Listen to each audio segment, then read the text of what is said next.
10 là que je ne comprends pas. Parce que, le verset 10 là. Il nous dit de ne pas dormir. Il a dit que quoi que nous veillions, ou soit que nous dormions, nous vivions ensemble avec lui. C'est ce que je ne comprends pas un peu.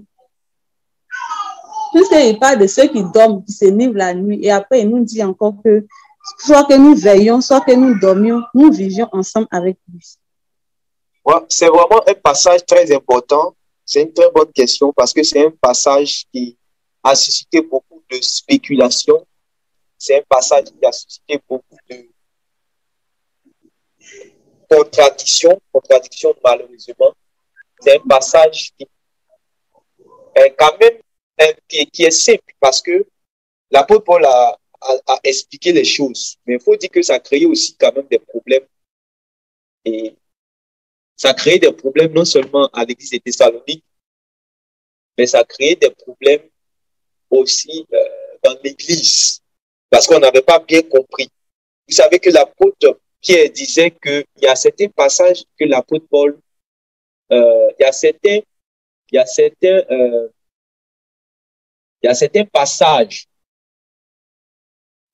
passages que l'apôtre Paul a donnés. Voilà. Il y a certains messages que l'apôtre Paul a donnés. Maintenant, il y a des personnes qui n'ont pas bien compris et ils en donnent le sens. Je crois que c'est dans 2 Pierre chapitre 3. Dans 2 Pierre chapitre 3, il dit ceci. Je vais lire la parole de Pierre lui-même directement. 2 Pierre chapitre 3. Il dit ceci. Rappelez-vous que si le Seigneur est patient, s'il diffère son avènement, c'est en vue du salut des hommes. Paul, notre frère bien-aimé, vous l'a écrit et il l'a fait avec sagesse, avec la sagesse que Dieu lui a donnée. Oui.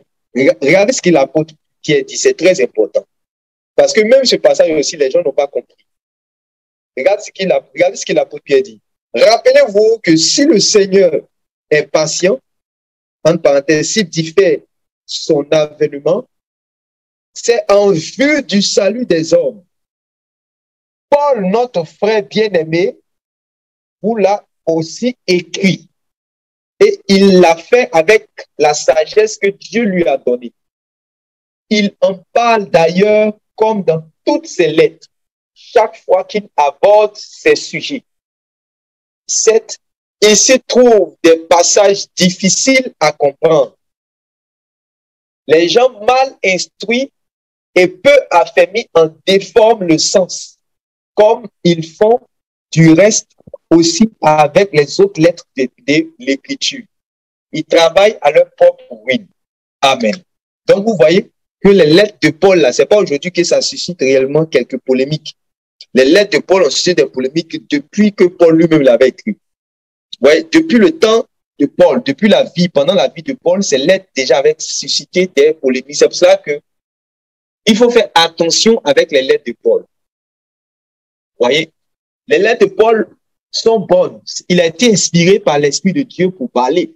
Mais il faut faire attention parce que ça a créé des problèmes depuis son temps. Et ça crée toujours des problèmes encore aujourd'hui. Et l'apôtre Pierre dit, à qui ça crée des problèmes? Je répète encore le verset pour que ça reste très bien dans notre esprit. Et regardez, l'apôtre Pierre lui-même, il parlait de quoi? Ça veut dire que le sujet dont l'apôtre Pierre est en train de parler, il dit, Paul a parlé aussi de cela. Et l'apôtre Pierre parlait de quoi? Il parlait en fait de l'attente active des chrétiens pour le Seigneur Jésus. L'attente active du Seigneur Jésus chez les chrétiens. C'est-à-dire que les chrétiens avaient une attente, une ferme attente, une attente qui est active, une attente qui n'est pas passive, mais une attente. Vous voyez, quand quelqu'un va à l'aéroport, quand il sait qu'il doit voyager, vous voyez qu'il est dans un esprit de voyage. Et quand il arrive à l'aéroport, qu'il se met dans le hall, ceux qui ont déjà voyagé, ceux qui voyagent très souvent, qui sont parmi nous là, vous comprenez de quoi je parle. Quand vous êtes réellement à l'aéroport, vous êtes fait inscrit Vous avez payé votre billet, tout. Il y a votre nom sur le fichier numérique là-bas. Et vous vous mettez dans le hall. C'est ça, non? Et maintenant, vous attendez qu'on cite votre nom. Donc, vous êtes dans une attente. Vous ne négligez pas quelque chose ici. Vous attendez dès qu'on vous appelle net, dès qu'on dit votre nom, on dit votre numéro net, on dit votre pied, on dit le vol, numéro temps. Automatiquement, vous êtes prêt. Donc, vous êtes dans une disposition de voyage. Vous comprenez? Vous êtes dans une disposition de voyage. Vous êtes prêt. Voilà le mot. Vous êtes prêt. Parce que ce n'est pas maintenant qu'on va citer ton nom, on va dire le numéro du vol, on va dire le numéro de ton billet, et c'est le moment que tu vas chercher maintenant, aller prendre tes habits. Non. Ce n'est pas le moment maintenant que tu vas aller chercher réellement ta valise à la maison. Tu es déjà prêt. Tous ceux qui vont à l'aéroport sont déjà prêts. Voilà. Tous ceux qui vont à l'aéroport sont déjà prêts. Donc, l'apôtre Pierre est en train de parler ici de la ferme attente du Seigneur Jésus. Et cette attente était active. Voilà. C'était une attente active. Par exemple, si je lis à partir du verset 1 même, jusqu'à, si vous arrivez au verset 9, quand il va dire, par exemple, le Seigneur n'est pas en retard pour accomplir ses promesses, comme certains se l'imaginent. Il est seulement très patient à votre égard, car il ne veut pas qu'un seul périsse. Il voudrait au contraire que tous parviennent à changer de vie. Verset 10. Mais le jour du Seigneur viendra. Il viendra de façon aussi soudaine et inattendue qu'un voleur. En ce jour-là, les cieux exploseront avec un fracas terrifiant. Les éléments embrasés se distingueront, les éléments embrasés se désintégreront dans une déflagration universelle et la terre périra dans cet incendie avec tout ce qu'elle renferme. Donc, vous voyez que cette affaire du jour du Seigneur sera comme un voleur. Ce n'est pas l'apôtre Paul qui parle. C'est le Seigneur lui-même qui avait déjà parlé, qui avait déjà annoncé cela dans les évangiles. Comme vous lisez dans Matthieu chapitre 24, Matthieu chapitre 25, il va parler de ça. Matthieu chapitre 24, Matthieu chapitre 25, Luc chapitre 13, Luc chapitre 12 du moins, et Luc chapitre 21, il va parler de ça. Donc maintenant, Pierre aussi a entendu le Seigneur parler, Pierre a répété les paroles du Seigneur. Et avant même que le Seigneur ne dise cela, les prophètes avaient déjà aussi annoncé cela. Voilà, les prophètes avaient annoncé, ils avaient parlé du jour du Seigneur, mais n'avaient pas montré réellement comment le jour du Seigneur sera. Voilà, comment ça va se passer. Ils n'ont pas donné certains détails. Ils ont parlé beaucoup là-dessus, mais il y a certains détails que le Seigneur Jésus est venu apporter. Et parmi ces détails-là, l'apôtre Pierre va prendre cela du Seigneur et il va annoncer cela. Et quand il va annoncer cela, il va dire, ce n'est pas lui seul seulement qui a parlé. Regardez le verset maintenant 11, puisqu'on a vu le verset, je lis le verset 10. Mais le jour du Seigneur viendra, il viendra de façon aussi soudaine et inattendue qu'un voleur. En ce jour-là, les cieux exploseront avec un fracas terrifiant.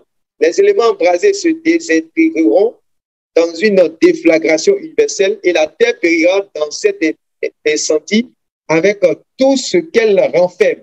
Verset 11. Puisque cet univers doit être détruit, combien devez-vous vous efforcer de rester attaché à Dieu et de mener une vie qui lui soit entièrement consacrée. Verset 12. Vivez dans l'attente de l'avènement du jour de Dieu et en même temps travaillez pour hâter la venue de Dieu. Et en même temps travaillez pour hâter la venue de Dieu. Et en même temps travaillez pour hâter la venue de Dieu. Ce jour-là, il est vrai, les cieux embrasés se dissoudront et les éléments en feu se liquéfieront. Verset 13. Mais nous attendons ce que ce Dieu a promis. De nouveaux cieux et une nouvelle terre où la justice habitera. Verset 14. C'est pourquoi, mes bien-aimés, vivez dans cette perspective. Attendez la réalisation de ses promesses. Faites tous vos efforts pour que Dieu vous trouve pur et irréprochable dans la sérénité et la paix avec lui.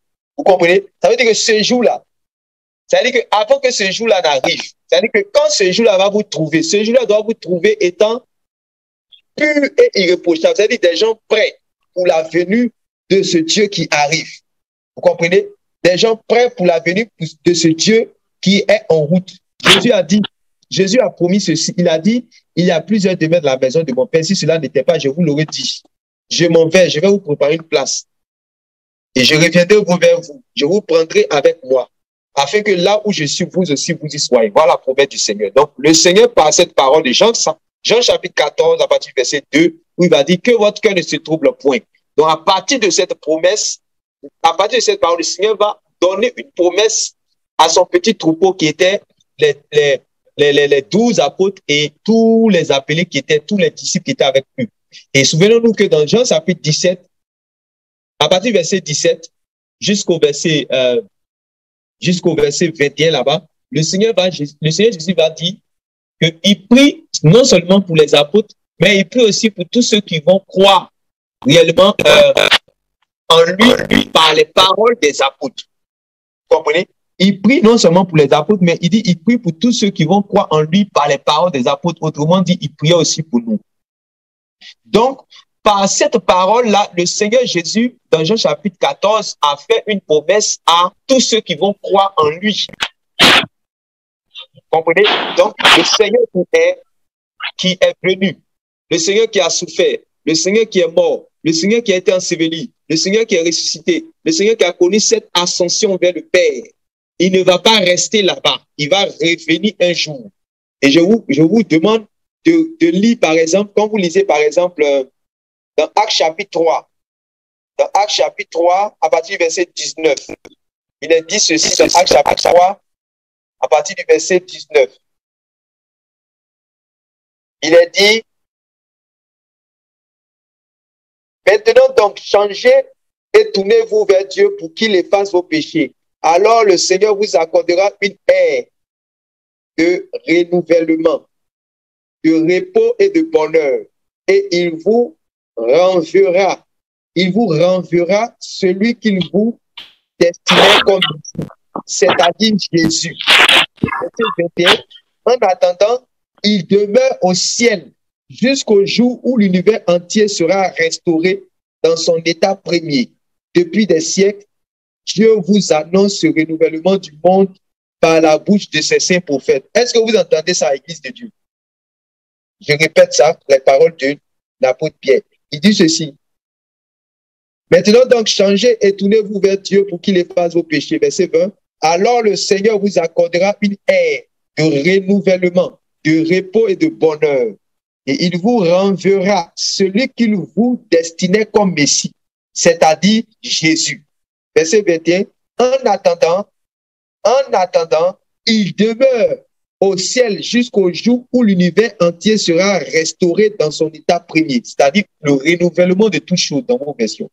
Depuis des siècles, Dieu vous annonce ce renouvellement du monde par la bouche de ses saints prophètes. Vous voyez ce que je disais, non? Donc, c'est une confirmation que ce verset-là vient confirmer ce que je disais.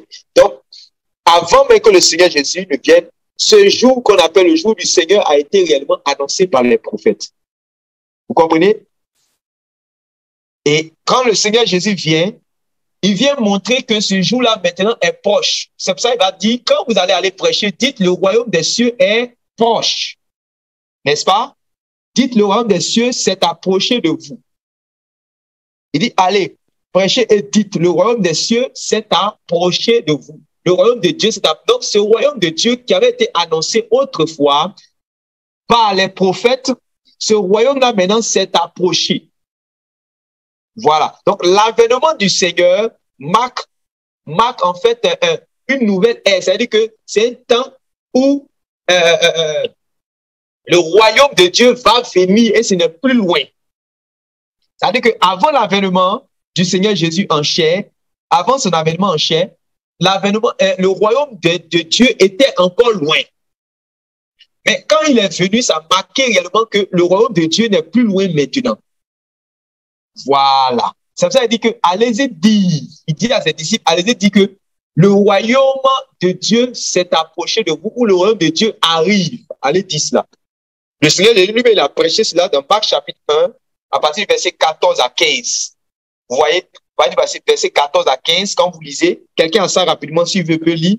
Vous voyez, Marc chapitre 1, verset 14 à 15. Est-ce que quelqu'un a ça rapidement, peut lire? Voilà. Le royaume de Dieu s'est approché, ou bien le royaume de Dieu arrive, ou le royaume de Dieu est proche. Oui, quelqu'un a ça, il dit, où tu ouvres ton micro, tu lis. Marc chapitre 1, à partir du verset 14 à 15. Oui. Après que Jean eut été livré, Jésus alla dans la Galilée, prêchant l'évangile de Dieu. Il disait, le temps est accompli et le royaume de Dieu est proche. Voilà. Répondez-vous et croyez à la bonne nouvelle. Vous voyez, le royaume de Dieu maintenant est proche. Voilà. Donc, le royaume de Dieu, en fait, il y a un jour où le royaume de Dieu maintenant va descendre. C'est ça qu'on appelle le jour du Seigneur, ou bien le jour de l'Éternel. C'est un jour qui est dans le cœur de Dieu, un jour qui est préparé par Dieu, où c'est-à-dire que le royaume va venir. C'est-à-dire qu'en ce moment-là, ça marque l'avènement. Ça marque l'avènement. Et il dit que tous les prophètes, de manière unanime, ont annoncé ce jour-là. Vous comprenez? Maintenant, il y a une parole que le Seigneur Jésus va dire que plusieurs personnes entendent mais ne comprennent pas ce qu'il avait dit. Le Seigneur Jésus va dire que depuis le temps des prophètes jusqu'à Jean-Baptiste, il va dire depuis le temps de Jean-Baptiste, le royaume des cieux est comment? Très bien. Regardez, lisez ce verset-là, vous allez voir quelque chose. Vous allez voir ce que Jésus voulait dire concrètement.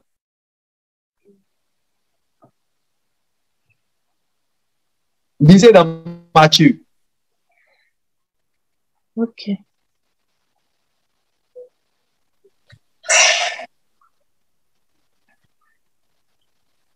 Matthieu 11, verset 12. Ok. Matthieu 11, verset 12. Prenez Matthieu 11, verset 12. Regardez, on va lire ça dans deux versions. Prenez la version de Semeur. Ok. Avec Semeur, on dit, depuis l'époque où Jean-Baptiste apparut jusqu'à cette heure, le royaume des cieux se force un passage avec violence. Et ce sont les violents qui s'en emparent. Très bien. Donc, je lis aussi ici avec la version que j'ai. Depuis l'époque où Jean-Baptiste apparut jusqu'à cette heure, le royaume des cieux a été violemment combattu. Des hommes violents ont essayé de s'en emparer de force et l'ont saccagé.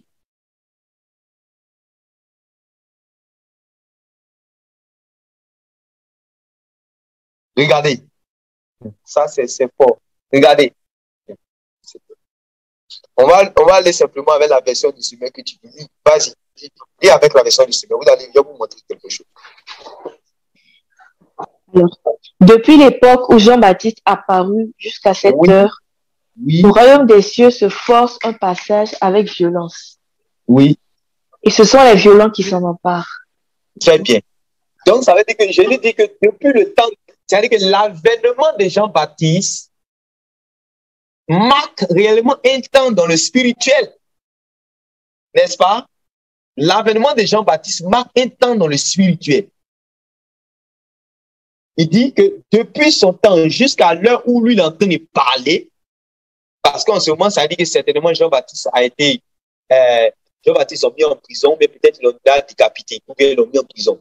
Donc, il dit depuis sa manifestation jusqu'à l'heure où lui parle, le royaume des cieux maintenant est forcé.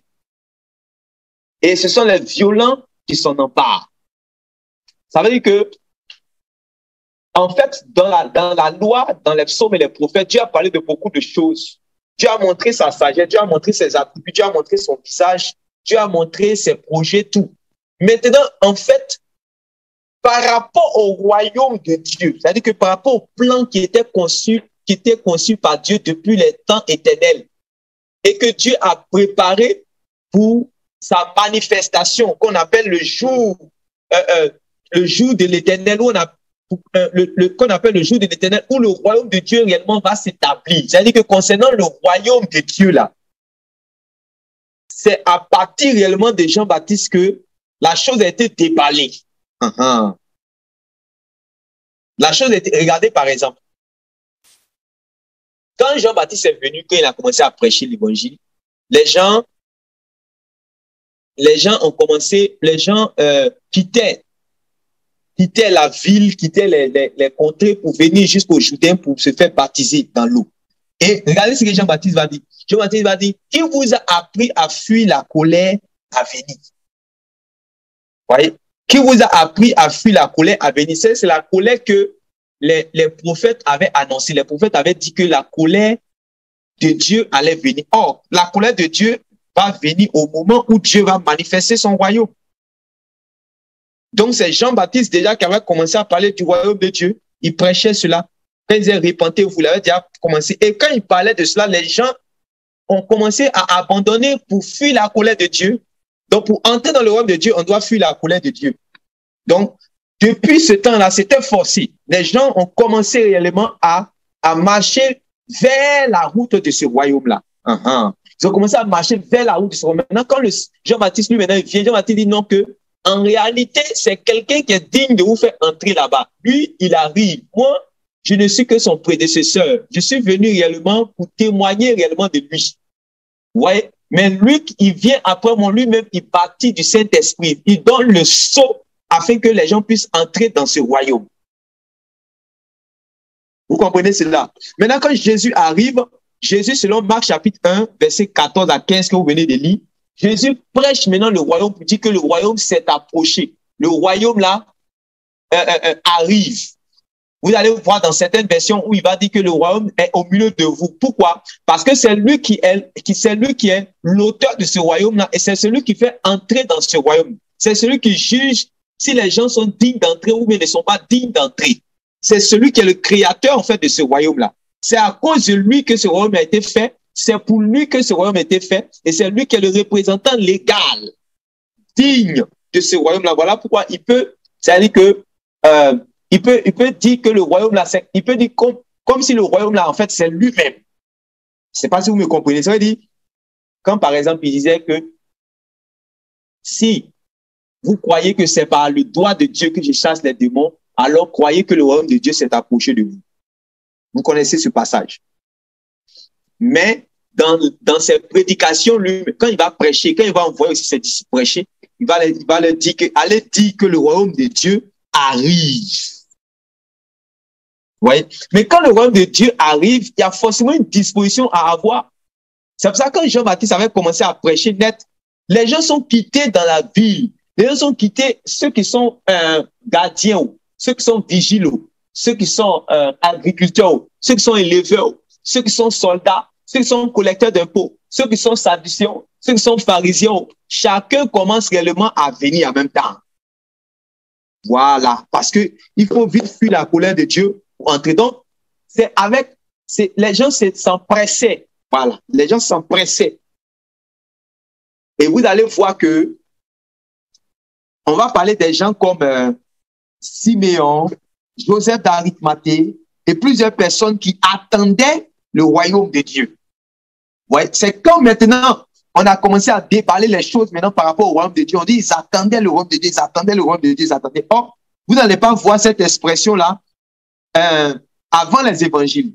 Quand vous allez lire dans le temps quand vous allez lire par exemple dans les prophètes, quand vous allez lire dans les psaumes, quand vous allez lire dans la loi, vous n'allez pas voir les expressions comme on disait tel serviteur, tel Israélite attendait le royaume de Dieu. Mais regardez, quand vous commencez à lire l'évangile, avant même que Jésus ne meure, on commence à dire qu'il y a des gens qui attendaient le royaume de Dieu. Qui les a dit que le royaume de Dieu arrive?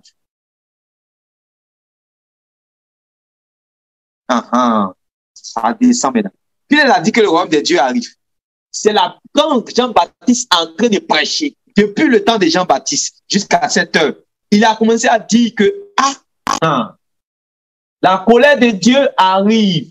Le temps où les prophètes, ceux qui m'avaient précédé là, ce qu'ils avaient annoncé, ce n'est plus loin. Ce n'est plus loin, ça arrive. Changer de vie, préparer le chemin de Dieu. Et vous savez que c'est ce que les prophètes même avaient annoncé par rapport à Jean-Baptiste.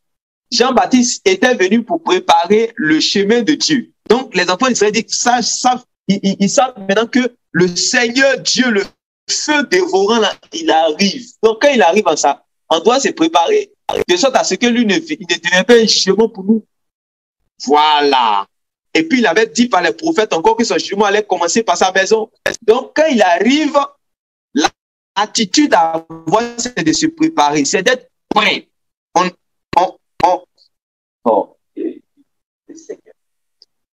Quand Dieu arrive, on se prépare. Et lui-même, il va dire, comme vous lisez, Ésaïe chapitre 35, Ésaïe chapitre 40, et puis Ésaïe 35, à partir des versets 35, vous lisez à partir du verset 1, 40, vous lisez aussi à partir du verset 1. Vous allez voir que on parle de l'avènement de Dieu qui arrive. Et Dieu montre qu'il fallait se préparer. On devait redresser les voies, on devait préparer redresser les collines, les coteaux. Chacun devait réellement régler sa marche parce que Dieu arrive. Vous comprenez donc? Voilà. Donc maintenant, quand Jean-Baptiste est venu sur la scène, les gens ont commencé à être étonnés. Ils ont dit, l'avènement de Dieu maintenant n'est pas loin. Donc, ceux qui sont habitués aux Écritures ont le questionner pour dire, est-ce que c'est toi que le Messie? Est-ce que c'est toi? Il a dit, moi, je ne suis pas le Messie, je suis la voix qui crie dans le désert. Donc, s'il est la voix qui crie dans le désert, préparez le chemin du Seigneur. Préparez le chemin du Seigneur. Ça veut dire que le Seigneur, quoi? Il arrive. Donc, quand le Seigneur arrive, on se prépare. Maintenant, le Seigneur devait venir une première fois d'abord pour ôter les péchés, pour faire l'œuvre de la rédemption, pour servir de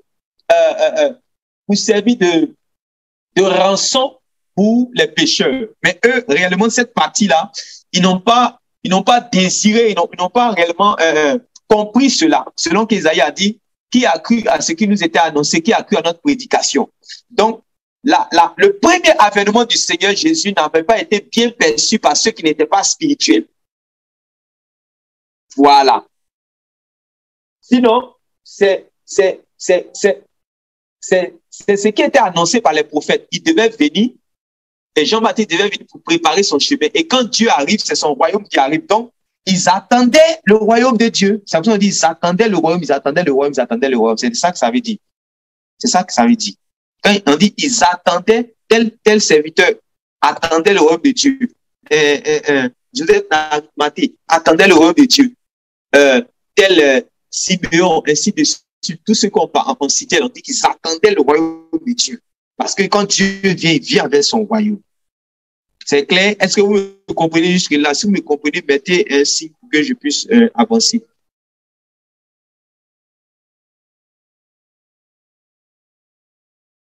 Très bien. Donc, le royaume de Dieu maintenant arrive. Et c'est ça maintenant que, comme on appelle, le Seigneur Jésus dit que depuis le temps de Jean-Baptiste, c'était forcé. Ça veut dire que les gens commençaient déjà à se comporter pour pouvoir entrer. Je vous dis même une parole que le Seigneur Jésus disait par rapport au mariage. Quand le Seigneur Jésus disait qu'il y a des gens qui sont fait eunuques à cause du royaume, il disait qu'ils ont fait des gens eunuques à cause du royaume. Tout ça, il était en train de montrer que les gens étaient en train de se conduire d'une manière pour pouvoir entrer. Ça, un jour, on parlera de ça une prochaine fois. Mais en réalité, le royaume des cieux, depuis le temps de Jean-Baptiste jusqu'à l'heure où Jésus parlait, c'est forcé. C'est forcé. Amen. Maintenant, l'apôtre Pierre dit ceci. Dans notre passage qu'on est en train de lire, il dit dans 2 Pierre chapitre 3. Dans 2 Pierre chapitre 3. Quand on est arrivé à partir du verset 13, je lis à partir du verset 11, puisque cet univers doit être aussi détruit, combien devez-vous vous efforcer de rester attaché à Dieu et de mener une vie qui lui soit entièrement consacrée? Vivez dans l'attente de l'avènement du jour de Dieu. Vous comprenez, non? Vivez dans l'attente de l'avènement du jour de Dieu. Et en même temps, travaillez pour hâter la venue, pour en hâter la venue.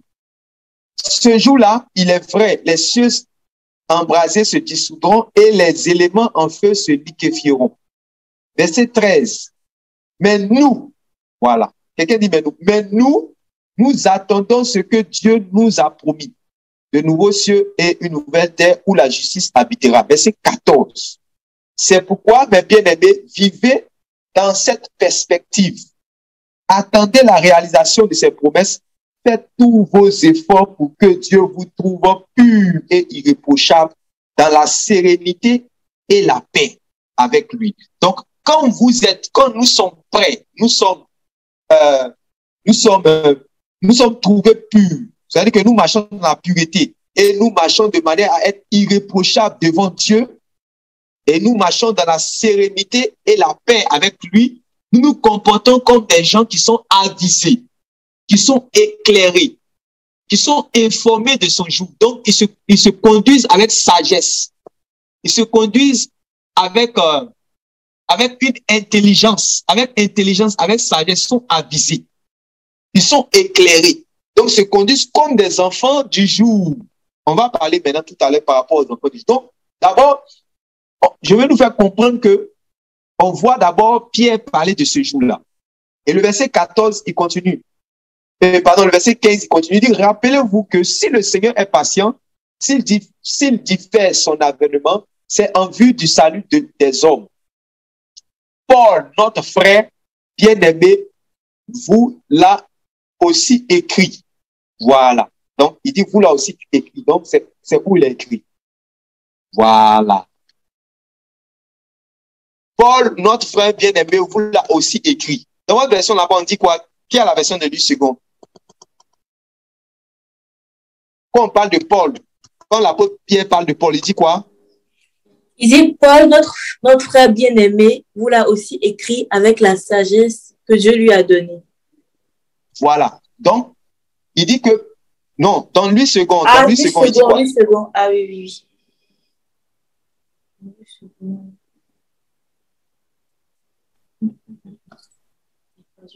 Dans le second, on dit, croyez que la patience de notre Seigneur est votre salut, comme notre bien-aimé frère Paul vous l'a aussi écrit, selon la sagesse qui lui a été donnée.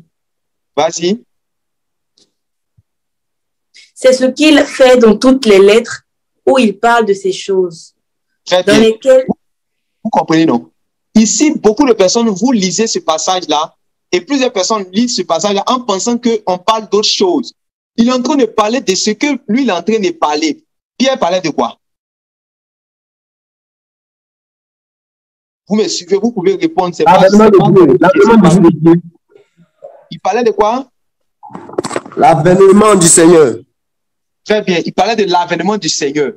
Donc, quand Pierre dit que c'est de ça, c'est de cela que l'apôtre Paul parle. Donc, il parle de l'avènement. C'est-à-dire que les passages où l'apôtre Paul parle de l'avènement du Seigneur. Si ces passages, il y a eu des spéculations, des contradictions et des palabres et je ne sais pas même, beaucoup de choses.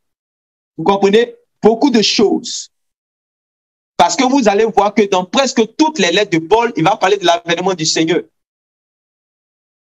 Quand vous allez aux Colossiens, il parle. Quand vous allez aux Corinthiens, il en parle. Quand vous allez aux Thessaloniciens, il en parle. Quand vous allez dans Tite, il en parle. Partout, il en parle. Aux Romains, il en parle. Vous comprenez? Voilà. Donc, c'est de ça qu'il est en train de parler. Vous comprenez?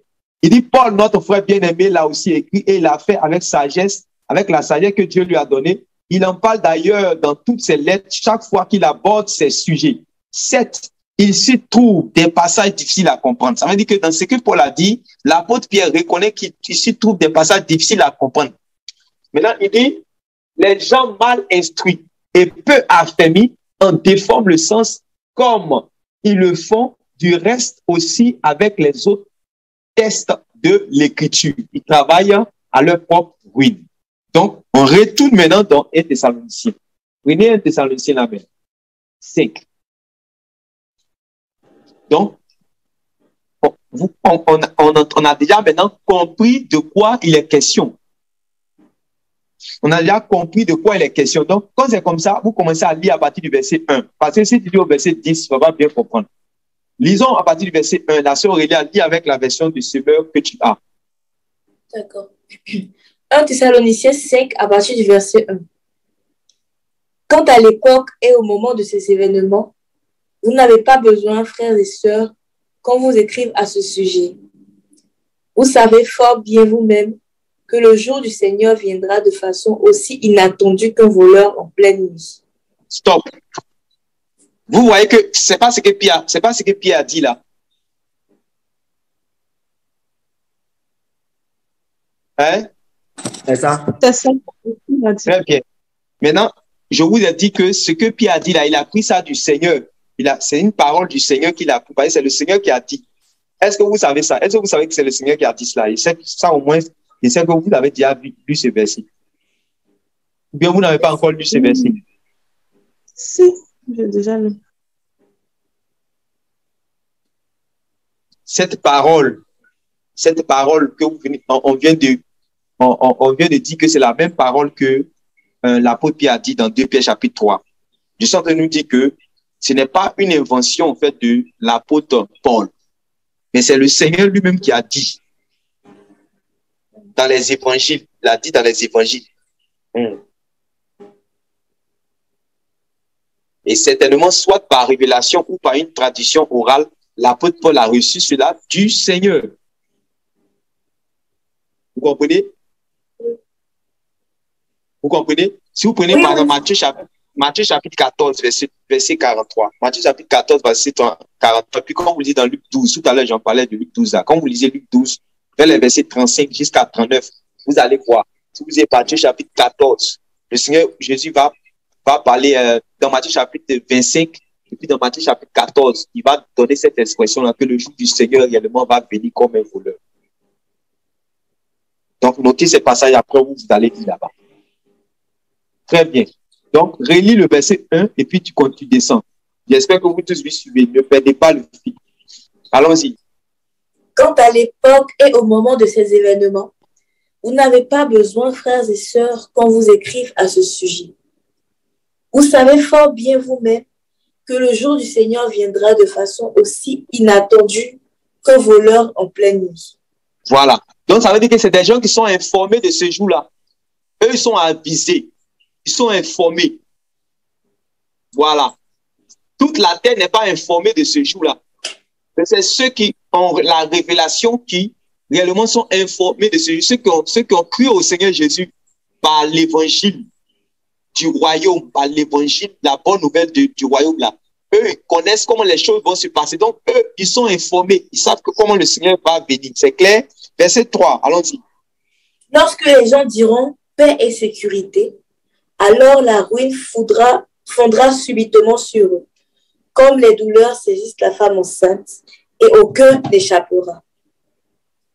Mais vous, frères et sœurs, vous n'êtes pas dans les ténèbres, que le jour du Seigneur vous surprenne comme un voleur. Stop, soulignez ça dans vos Bibles. Mais vous, mes frères, vous n'êtes plus dans les ténèbres. Ou encore, vous n'êtes pas dans les ténèbres, mais vous n'êtes plus dans les ténèbres. Ça veut dire que quand nous étions païens, quand nous étions dans la débauche, dans nos péchés, vous comprenez? Quand nous étions dans nos péchés, dans la débauche, la frivolité, la fornication, là, nous étions dans les ténèbres. Donc, le jour du Seigneur, si le jour du Seigneur venait, ça allait nous surprendre comme un voleur. Ça va nous surprendre comme un voleur. Je ne sais pas si vous me comprenez. En fait, quand le Seigneur Jésus dit que le jour du Seigneur sera comme un voleur, ça veut pas, il n'est pas en train de dire que c'est lui qui sera un voleur. Non. C'est le jour-là. Le jour-là sera comme un voleur. Quand le voleur vient surprendre. Donc, c'est le jour-là qui sera comme un voleur. Vous suivez? C'est le jour, vu que ce jour-là surprend, donc ce jour-là va venir comme un voleur. Mais ça va surprendre qui? Ça va surprendre ceux qui ne savent pas, ceux qui ne sont pas informés. Mais ceux qui sont en train de veiller, qui savent que, ils sont en train de surveiller la maison, ils sont en train de veiller, ils peuvent savoir à quel moment réellement le voleur va venir. Vous comprenez, non? Ça veut dire que c'est le jour-là, c'est le jour-là qu'on parle. Donc le jour-là ne va pas surprendre, puisque ceux qui sont informés connaissent les signes, ils connaissent les choses en fait qui vont précéder ce jour-là. Comme vous lisez dans Matthieu chapitre 24, Jésus a parlé des choses, des temps qui vont précéder ce jour-là. Il va dire que personne ne vous séduise.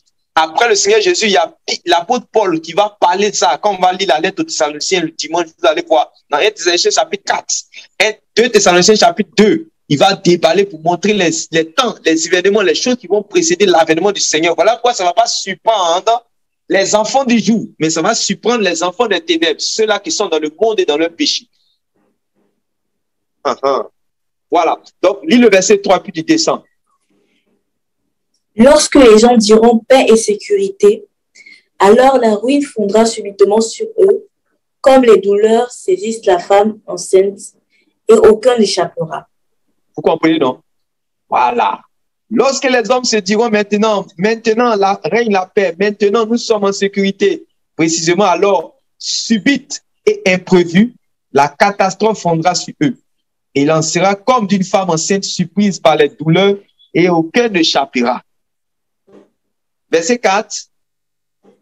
Mais vous, frères et sœurs, vous n'êtes pas dans les ténèbres pour que le jour du Seigneur vous surprenne comme un voleur. Voilà. Donc ça, c'est clair. C'est une certitude dans l'Église. Ça ne va pas surprendre. Non. Ça, ceux qui veillent, ceux qui marchent dans les voies du Seigneur, ce jour-là ne va pas les surprendre.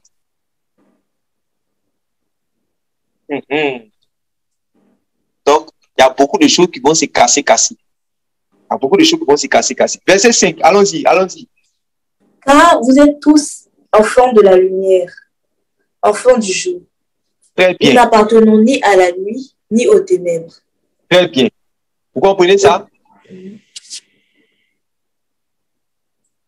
Donc, car vous êtes tous fils de la lumière, enfants du jour. Nous n'appartenons ni à la nuit, ni aux ténèbres. Donc, par le fait que nous sommes devenus enfants de Dieu, Dieu est le Père des Lumières. Amen. Dieu est le Père des Lumières. Je pense que l'apôtre Jacques qui parle de cela. L'apôtre Jacques dit que Dieu est le Père des Lumières, en qui il n'y a ni changement, ni ombre de variation. C'est lui qui a créé toutes choses par sa parole. Donc, Dieu est le Père des Lumières. Donc, nous sommes enfants de la lumière. L'apôtre Paul va parler ça aussi aux Éphésiens. Éphésiens chapitre 5, il va dire que nous sommes réellement enfants de la lumière. Vous comprenez? Le Seigneur Jésus va dire que vous êtes la lumière du monde. Amen. Vous êtes la lumière du monde. Vous avez entendu, le Seigneur dit, moi je suis la lumière, mais vous êtes la lumière du monde. Donc le chrétien, c'est-à-dire celui qui a abandonné le monde, dit oui à Jésus, qui a été délivré de ses péchés, lavé par le sang de Jésus, fait partie du royaume de la lumière. Donc Dieu nous a délivrés des ténèbres et nous a fait passer des ténèbres à la lumière. Quand l'apôtre Paul a été appelé par le Seigneur Jésus, Jésus lui a donné le mandat, la commission d'aller dans le monde et de prendre les gens qui sont dans les ténèbres, de les faire passer des ténèbres, du royaume des ténèbres au royaume de la lumière. Et c'est le sang de Jésus qui a fait que nous sommes passés du royaume des ténèbres au royaume de la lumière. Dieu nous a transportés dans le royaume du Fils de son amour spirituellement parlant. Donc, nous sommes devenus enfants de la lumière. C'est-à-dire des gens qui sont avisés, qui savent ce que Dieu va faire. Amen. Qui savent ce que Dieu va faire réellement. Regardez, quand Dieu devait aller détruire Sodome et Gomorrhe, Lot, au départ, il ne savait pas, mais regardez que quand ils vont arriver à Sodome et Gomorrhe, du fait que Lot va s'allier réellement aux anges, les anges vont donner l'information et Lot et sa famille vont savoir que Sodome et Gomorrhe sera détruit. Donc, ils sont informés. Avant même qu'il n'arrive chez Lot, vous allez voir qu'il va passer chez Abraham. Il va dire à Abraham, cacherai-je à Abraham ce que je dois faire? Ça, c'est dans Genèse chapitre 18, à partir du verset 17. Cacherai-je à Abraham ce que je vais faire? Donc, le peuple de Dieu, Dieu ne lui cache pas les choses. Alléluia. Il y a un esprit prophétique, un esprit de révélation qui est sur ceux qui craignent Dieu. Ils savent ce que Dieu est sur le point de faire. Donc, ils ne sont pas dans les ténèbres. Pourquoi ils ne sont pas dans les ténèbres? Parce qu'ils ne sont pas dans le péché. Parce qu'ils ne vivent pas dans le péché. Parce qu'ils s'efforcent réellement à marcher dans les voies de Dieu. Et Dieu se plaît de leur révéler ses secrets. Voilà, c'est ça. Donc, Le verset 6, on continue. Non, le verset 5 n'avait pas encore fini. Vas-y. Car vous êtes tous enfants de la lumière, enfants du jour. Nous n'appartenons ni à la nuit, ni aux ténèbres. Ne dormons donc pas comme le reste des hommes, mais restons vigilants et faisons preuve de modération. Voilà. Donc, le reste des hommes qui parlent des païens, ils parlent de ceux qui n'ont pas été régénérés, ceux qui n'ont pas été délivrés, ceux qui n'ont pas été justifiés, ceux qui n'ont pas été sanctifiés, ceux qui ne connaissent pas Jésus-Christ en fait, et qui ne marchent pas dans les voies de Jésus-Christ. C'est eux qu'on appelle le reste, c'est eux que l'apôtre Paul a appelé le reste des hommes. Vous comprenez? Voilà, vous m'avez fait rentrer dans le message du dimanche comme ça en même temps. Mais c'est pas grave, c'est que Dieu a voulu que vous puissiez recevoir ces choses. Vous comprenez? Ne nous laissons pas gagner par le sommeil qui plonge le reste des hommes dans l'inconscience, mais restons vigilants, sobres et conscients. Alléluia. Verset suit, oui. Ceux qui dorment, dorment la nuit, et ceux qui s'enivrent, s'enivrent la nuit. Mais nous qui sommes enfants du jour, faisons preuve de modération, revêtons-nous de la cuirasse de la foi et de l'amour, et mettons le casque de l'espérance du salut. Très bien. Vous comprenez, non?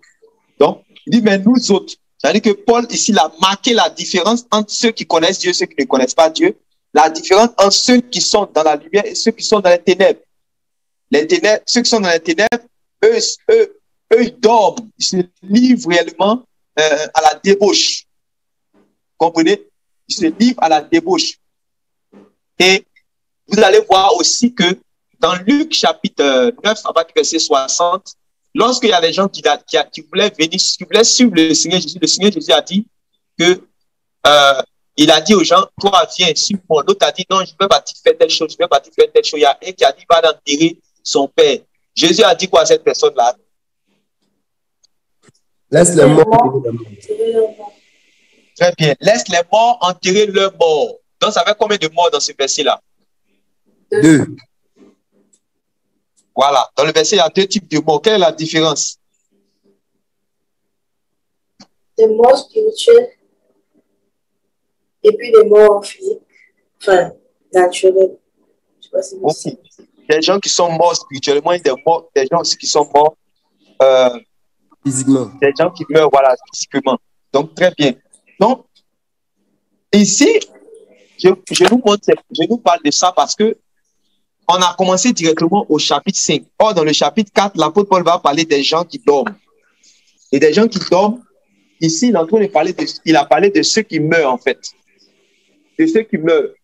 Mais dans le chapitre 5, il va parler de ceux qui dorment, les dormeurs. Ici, il est en train de parler de, en fait, ceux qui ne sont pas en Christ, qui ne sont pas réveillés spirituellement. Donc, dans le chapitre 4, dans le chapitre 5, ça n'a pas le même sens. Mais quand on va arriver vers le verset 10, il va prendre ce qu'il avait dit dans le chapitre 4 et puis il va ramener ça au verset 10 du chapitre 5. Suivez-moi très bien. Si vous me suivez, mettez les pouces. Et puis, on va continuer la lecture. Mais d'abord, il a dit au verset 8, mais nous autres, nous sommes enfants du jour. Voilà. C'est pour cela que nous voulons rester sobres et alertes. Et il a dit de se revêtir en conséquence de la mue de la foi. C'est ça, non? De nous revêtir de la mue qui est la mue de la foi. Et puis, l'amour. Que l'amour soit notre cuirasse. Et puis, le casque qu'on va porter, que ce soit l'espérance du salut. C'est ça, non? Ce sont les 3 choses. Répète le verset, s'il te plaît, les 3 éléments qu'on a cités. Revêtons-nous de la cuirasse de la foi et de l'amour. Oui. Et mettons le casque de l'espérance du salut. Très bien. Donc, puisqu'il arrive, on marche dans la foi, car sans la foi, nul ne peut être agréable à Dieu. Et si quelqu'un n'a plus la foi, réellement, il ne peut pas être agréable à Dieu même. Si quelqu'un n'a pas la foi, ils ne sont pas de ceux qui se retirent pour se perdre, mais ceux qui ont la foi pour être sauvés, pour sauver leurs âmes. C'est ce que la Bible dit. Donc, la foi, tu ne dois pas la perdre. Or, la foi vient de ce que tu entends, et ce que tu entends vient de la parole de Christ. Ça veut dire que l'enseignement de Christ, la mise en pratique de l'enseignement de Christ, la foi en Jésus-Christ, tu ne dois pas la perdre. C'est clair? Maintenant, l'amour. L'amour de Dieu consiste à quoi? Garder ses commandements. Donc, tout renvoie à la même chose. Vous voyez? L'amour de Dieu et aussi l'amour du prochain. Excusez-moi. L'amour de Dieu et aussi l'amour du prochain. Donc, c'est ça. Quand quelqu'un dit il attend le Seigneur, de manière pratique, voilà dans quoi il vit. Voilà cette disposition. Ça, on peut dire que lui, il est prêt. Hein. Quand il va chez lui, tu sais qu'il a une valise. Voilà, c'est quelqu'un qui est en train de voyager, en train de porter ses habits, en train de sortir, il a sa valise, comme s'il est en train de voyager, il va à l'aéroport. Mais quand vous voyez quelqu'un qui a la haine contre son frère, il ne parle pas à sa soeur, elle ne parle pas à sa soeur, elle garde rancune, elle est dans l'amertume, elle est amère, elle est en colère, elle n'est pas soumise, il est méchant, il trompe sa femme. C'est comme quelqu'un, par exemple, qui doit voyager dans quelques minutes, et le voilà, il est en train de dormir, il est là, comme ça, alors qu'on va l'appeler très bientôt, dans quelques minutes, à l'aéroport, on va citer son nom, son numéro de matricule, son numéro de voyage, tout ça, on va citer. Vous comprenez? Ça veut dire qu'il n'est pas prêt. Il n'est pas prêt. Voilà. Parce qu'il y a d'autres, eux-mêmes, il n'y a pas leur nom là-bas, il n'y a pas leur nom à l'aéroport. Mais en d'autres, il y a leur nom à l'aéroport, mais eux, ils ne sont pas prêts. Donc, il dit, voilà les choses qu'on doit revertir. Verset 9, oui. Car Dieu ne nous a pas destinés à connaître sa colère, mais à posséder le salut par notre Seigneur Jésus-Christ. Vous comprenez ce passage-là? C'est magnifique. Répète une fois encore. Car Dieu ne nous a pas destinés à connaître sa colère, mais à posséder le salut par notre Seigneur Jésus-Christ. Donc, il dit clairement dans ce passage-là que c'est l'avènement du Seigneur Jésus qui va nous faire posséder notre salut de manière définitive. Mais jusqu'à cette heure-là, il y a des discussions sur ces passages-là. Vous comprenez? Donc, c'est pour ça qu'il est en train de dire que depuis le temps de l'apôtre Paul même, il y a des discussions dessus. Parce que l'apôtre Paul arrive à un certain moment, à cause de l'excellence de ses révélations, tout ça, les gens se demandaient, mais lui là même, il a déjà fini, lui il a déjà au ciel, tout ça là. Au point de voir le nom des gens qui sont écrits dans le livre de vie. L'apôtre Paul dit non, je n'ai pas encore fini ma course. Je fais une chose, il n'y a pas ce qu'il y a en arrière, je cours vers le but pour aller, parce que je dois atteindre mon but. Vous voyez? Voilà. Donc, l'apôtre Paul savait que il y a deux manières pour posséder réellement le salut. Soit, en tout cas, il y a une seule manière. Mais comment on va rentrer? Il dit,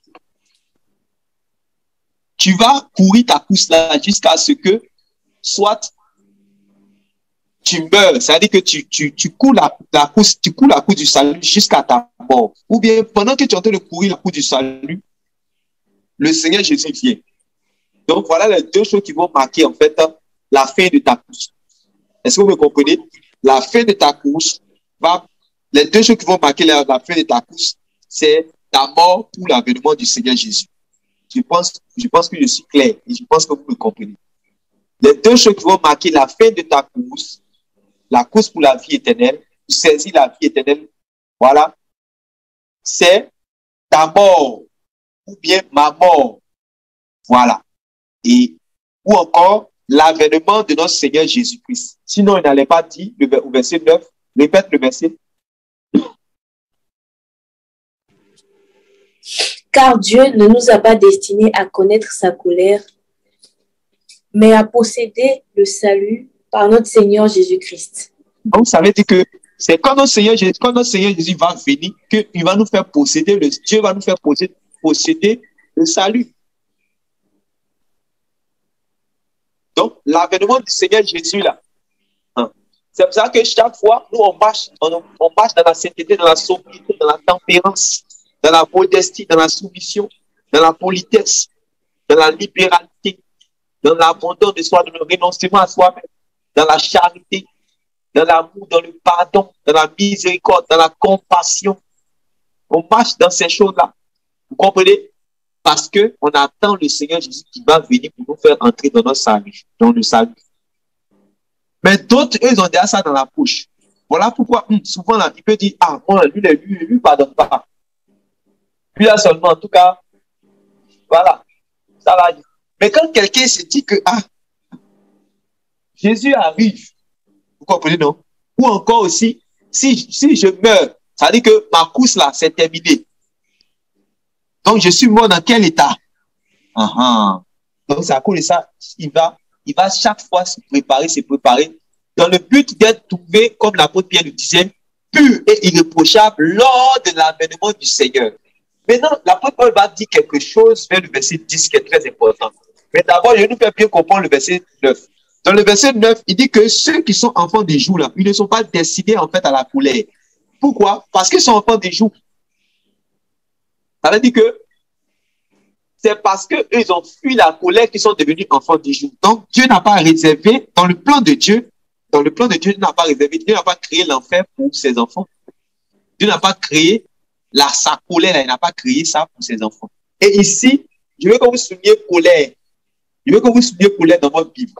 Beaucoup de personnes ont pris ce passage-là, ils ont pris la colère là comme, comment on appelle ça même, les tribulations. Ça n'a rien à voir avec les tribulations. La colère dont il parle ici, c'est la colère dont Jean-Baptiste a parlé et que tous les prophètes avaient prophétisé avant. C'est de cette colère-là, c'est la même colère-là que l'apôtre Paul parle ici. C'est pour ça qu'il a dit, Pierre a dit que c'est difficile à comprendre, parce que chacun vient, il met ses pensées dedans, chacun mélange les choses. Il dit, car Dieu ne nous a pas destinés à encourir sa colère, la colère de Dieu. Le jugement de Dieu, lui-même son jugement, sa colère. Et c'est sa colère-là que Jean-Baptiste a dit, qui vous a appris à fuir la colère de Dieu. Voilà. Donc ici, là, ça c'est la punition de Dieu. Voilà. Maintenant, il dit, Dieu ne nous a pas destinés à ça. Tu peux pas venir sauver des personnes que en même temps tu prédestines, mais tu destines réellement à subir la colère. C'est parce que tu veux les faire échapper de la colère. Oui, c'est parce que tu veux les faire échapper de la colère que tu les as sauvés. Et c'est parce que réellement, ils ont été sauvés de la colère de Dieu. Les chrétiens ont été sauvés de la colère de Dieu par le sang de Jésus-Christ. Donc, je pense qu'il y a des passages qui disent que le sang de Jésus nous délivre de la colère. Qui connaît ce passage? Mettez le pouce. Le sang de Jésus nous délivre de la colère de Dieu. Et c'est de la colère qu'on parle ici. Donc, il dit au verset 9, car Dieu ne nous a pas destinés à encourir sa colère, mais à posséder le salut par notre Seigneur Jésus-Christ. Lisez le verset 10 maintenant. Il est mort pour nous, afin que, vivants ou morts, nous entrions ensemble avec lui dans la vie. Très bien. Maintenant, la sœur Thierry, écoute bien. Lisez maintenant avec 8 secondes, vous allez voir. Il y avait 8 secondes.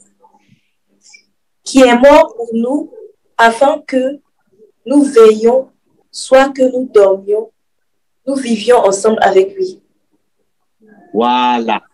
Vous comprenez que, lis encore, ça va bien rentrer dans votre esprit. Qui est mort pour nous, afin que, soit que nous veillions, soit que nous dormions, nous vivions avec lui, ensemble avec lui.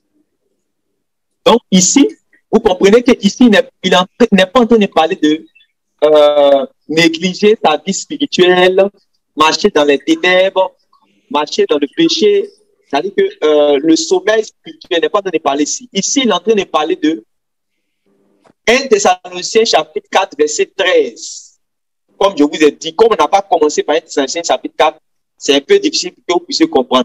Ici, il est en train de, quand il parle de veiller, c'est-à-dire que celui qui a envie, celui qui n'est pas encore mort. Quand il parle de dormir, ça veut dire que celui qui est mort physiquement. Vous comprenez maintenant?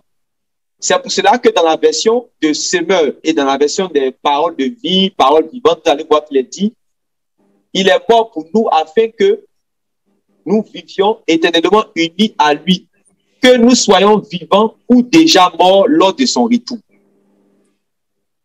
C'est clair? Si c'est clair, mettez les pouces et faites-moi signe.